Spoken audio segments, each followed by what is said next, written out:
दोस्तों नमस्कार। भारत की जनता के अच्छे दिनों का तो पता नहीं, लेकिन ऐसा लगता है कि भारत के प्रधानमंत्री नरेंद्र मोदी के बुरे दिन जरूर आने वाले हैं। 2024 के चुनाव के मद्देनज़र भारत के प्रधानमंत्री जो भी दाव चल रहे हैं वो दाव खुद इनके ऊपर उल्टा पड़ता हुआ नज़र आ रहा है। और उसी संदर्भ में अगला जो इनका दाव था वो राम मंदिर को लेकर के था। प्रधानमंत्री ने ये सोचा था कि राम मंदिर का उद्घाटन कर देने से, राम मंदिर का में प्राण प्रतिष्ठा कर देने मात्र से देश के तमाम हिंदुओं का वोट मुझे मिल जाएगा और मैं 2024 के अंदर तीसरी बार भारत का प्रधानमंत्री बन जाऊंगा। लेकिन अब ऐसा प्रतीत होता है कि इनका एक ख्वाब टूटता हुआ लग रहा है, इनका एक ख्वाब बिखरता हुआ लग रहा है। मैं ऐसा क्यों बोल रहा हूँ, आज इस वीडियो के अंदर इसी चीज़ को लेकर के डिटेल्स में चर्चा करने वाले हैं। तो आप इस वीडियो को पूरा ज़रूर देखिएगा, आपको बहुत ही अच्छा लगेगा, आपको अच्छी जानकारी मिलेगी और सबसे बड़ी बात है कि आप भटकाव से बचेंगे। तो इसलिए इस वीडियो को पूरा देखिए। सबसे पहले जो है, जब से इंडियन नेशनल कांग्रेस ने ये अनाउंसमेंट किया है, ये घोषणा किया है कि हम लोग राम मंदिर के उद्घाटन कार्यक्रम में 22 जनवरी को जो कि होने वाला है उसमें नहीं जा रहे हैं, तो यहाँ पर पहले एक छोटा सा क्लैरिटी की ज़रूरत है जो कि आपको समझना है।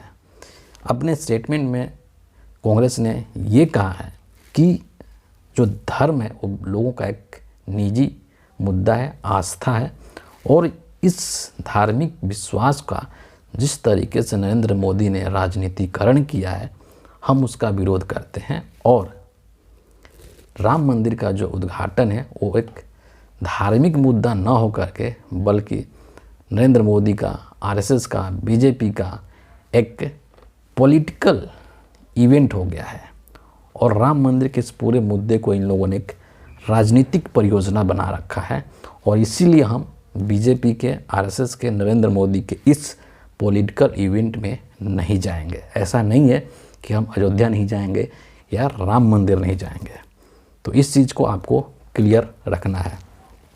बहरहाल जैसे ही कांग्रेस ने यह घोषणा किया कि हम लोग वहाँ पर 22 जनवरी को नहीं जाएंगे, तो नरेंद्र मोदी के जितने भी न्यूज़ चैनल्स हैं, भारत के मेन स्ट्रीम मीडिया, दलाल, सत्ता के चाटुकारिता करने वाले जो दरबारी मीडिया हैं, उन सभी ने ये चलाना शुरू कर दिया कि इंडियन नेशनल कांग्रेस, राहुल गांधी, सोनिया गांधी, मल्लिकार्जुन खड़गे, ये सब के सब क्या हैं, हिंदू विरोधी हैं। ये सब के सब क्या हैं, राम विरोधी हैं।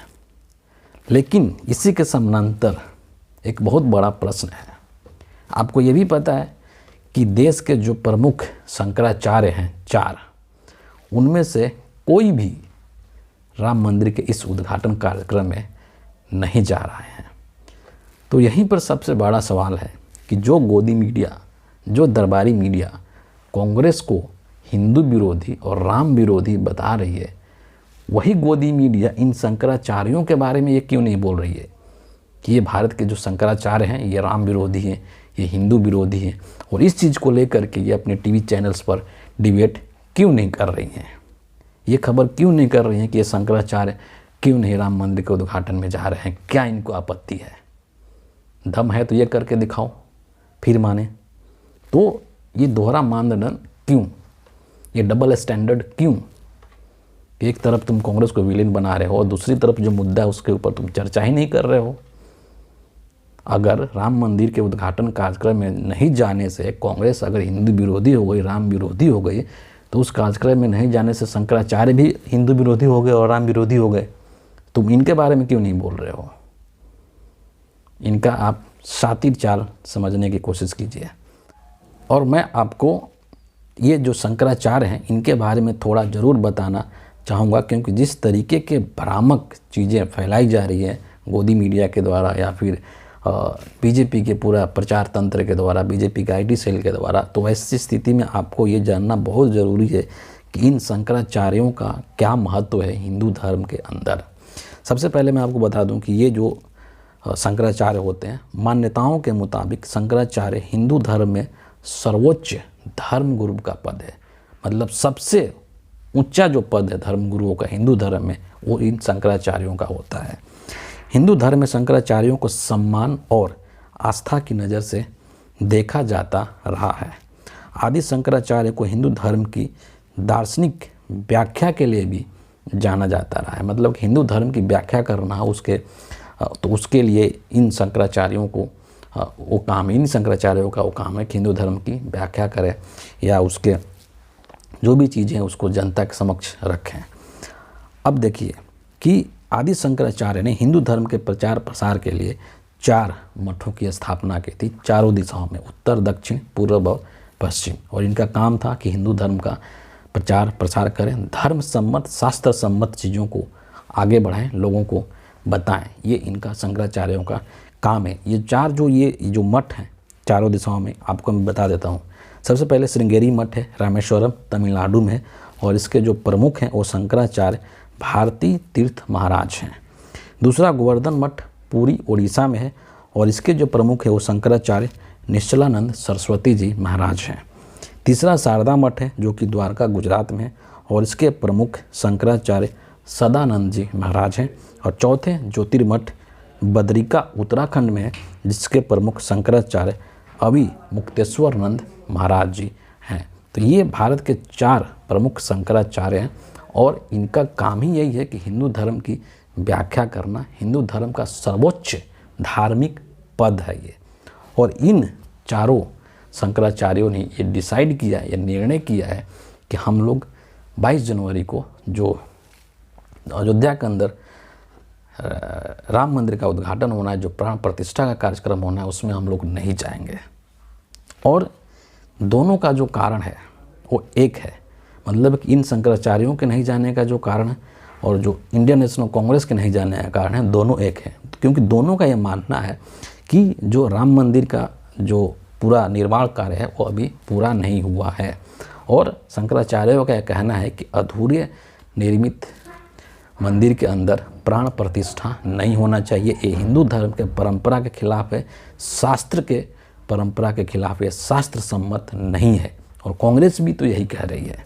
और दूसरा चीज़ जो इससे भी ज़्यादा महत्वपूर्ण है कि ये जो है नरेंद्र मोदी एक राजनीतिक नेता है, और ये धार्मिक मामला है, और धार्मिक मामलों को जो धार्मिक चीज़ों के प्रमुख है उनके द्वारा संपन्न कराया जाना चाहिए, न कि राजनीतिक नेताओं के द्वारा। तो सबसे पहले तो नरेंद्र मोदी को ये क्लैरिफाई करना होगा कि वो एक राजनीतिक नेता है कि एक धार्मिक नेता है। आप राजनीति भी कर रहे हैं और धार्मिक मामलों में हस्तक्षेप भी कर रहे हैं। ये कैसी परंपरा है?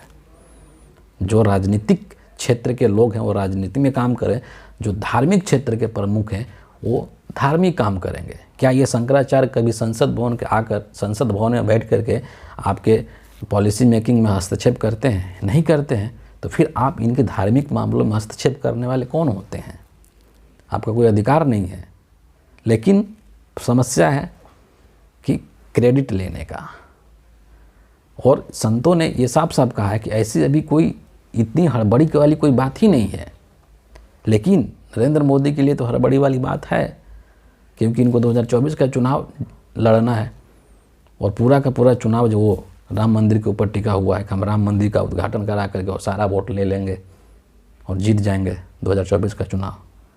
और सबसे बड़ी चीज़ एक और है इसमें कि आप सोचिए कि अप्रैल महीने के अंदर 17 अप्रैल को रामनवमी है, तो प्रधानमंत्री के द्वारा या देश के जो नेता हैं भाजपा के या आरएसएस के जो लोग हैं उनके द्वारा 17 अप्रैल का इंतज़ार क्यों नहीं किया गया कि रामनवमी के दिन जो है वो राम मंदिर का उद्घाटन हो? इससे अच्छा दिन क्या हो सकता था? लेकिन 22 जनवरी को दिन क्यों चूज किया गया? क्योंकि 22 जनवरी को उद्घाटन करके और फटाफट से 2024 के लोकसभा चुनाव का नोटिफिकेशन करवा देंगे और इसी के नाम पर चुनाव लड़ लेंगे और सभी हिंदुओं का वोट पा लेंगे। तो ये जो है इनका भ्रम है।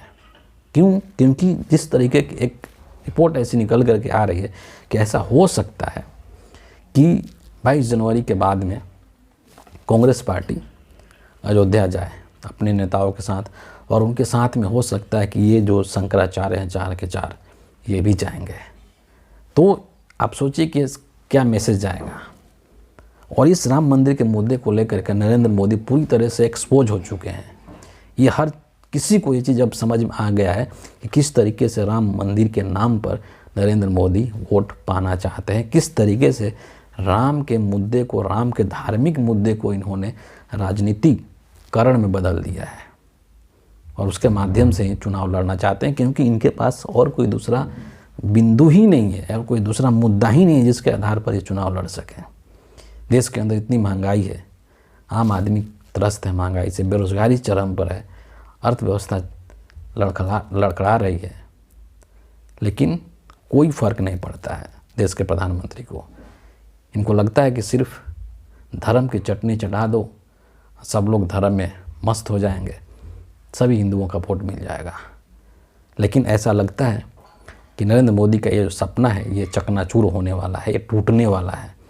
और इसीलिए क्योंकि इन्होंने हिंदू धर्म के सबसे बड़े धर्म गुरुओं को ही दरकिनार कर दिया।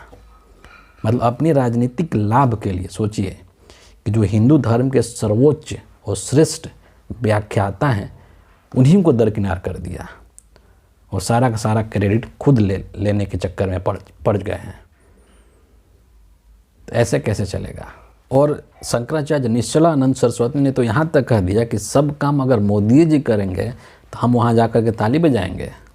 तो सोचिए कि कितनी नाराज़गी है इन संतों की, इन शंकराचार्यों की नरेंद्र मोदी से, क्योंकि नरेंद्र मोदी ने इस धार्मिक कार्यक्रम को पूरी तरीके से एक राजनीतिक कार्यक्रम बना दिया, पूरी तरीके से एक बीजेपी आरएसएस का कार्यक्रम बना दिया गया है। और इसमें भरपूर सहयोग इनको देश के गोदी मीडिया के द्वारा मिल रहा है। और गोदी मीडिया जो है ऐसा इस तरह के पेश आ रहे हैं जैसे लग रहा है कि पहली बार 2014 में राम जी धरती पर आ रहे हैं। इसके पहले तो राम जी का कोई अस्तित्व ही नहीं था। ये इनकी हालत है। और इन सभी मुद्दों पर लेकर के कांग्रेस ने जो स्टैंड लिया है कि हम 22 जनवरी को राम मंदिर के उद्घाटन कार्यक्रम में नहीं जाएंगे, ये एक बहुत ही बड़ा और बहुत ही बोल्ड स्टेप लिया गया है कांग्रेस के द्वारा। और कहीं ना कहीं इससे नरेंद्र मोदी की मुश्किलें बढ़ सकती है, क्योंकि इन शंकराचार्यों के साथ कांग्रेस खड़ी है और कांग्रेस के साथ ये शंकराचार्य खड़े हैं और दोनों के जो विचार हैं वो एक जैसे हैं। क्योंकि ये भी कह रहे हैं कि नरेंद्र मोदी राजनीतिक लाभ के लिए मंदिर का इतना हड़बड़ी में उद्घाटन करवा रहे हैं जो कि अभी बना ही नहीं है, सिर्फ 30-40% ही इसके काम पूरे हुए हैं। कांग्रेस भी यही बात कह रही है। तो दोनों के विचारों में यहाँ पर समानता है और हो सकता है कि 22 जनवरी के बाद ये जो शंकराचार्य हैं इनके साथ में कांग्रेस के लीडर्स अयोध्या जाएंगे। तो सोचिए कि जो मोदी जी ने दाव चला था वो दाव अब उल्टा पड़ता हुआ लग रहा है। और इस धार्मिक मुद्दे को लेकर के नरेंद्र मोदी, बीजेपी और देश के पूरी मीडिया जो है आपको बरगलाने की और आपको भटकाने की कोशिश कर रही है। लास्ट में यही कहूँगा कि वो तुमको मंदिर मंदिर कहेगा, लेकिन तुम अपने मुद्दों पर टिके रहना। तो आज के इस वीडियो के लिए इतना ही है। आप सभी का बहुत बहुत धन्यवाद।